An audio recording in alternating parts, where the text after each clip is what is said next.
Guruprasad number 63માંથી લીધેલ. હીણી દશા. 1.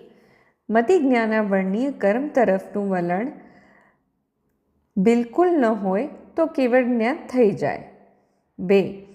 આત્મામાં સર્વજ્ઞપણું પ્રગટ્યું નથી, માટે હીણી દશા વર્તે છે. 3. હીણી દશા સ્વભાવના અવલંબનને ન હોય, પણ નિમિત્ત તરફના વલણના કારણે હીણી દશા છે. 4. છતાં નિમિત્ત રૂપે કર્મના લીધે હીણી દશા વર્તતી નથી. 5.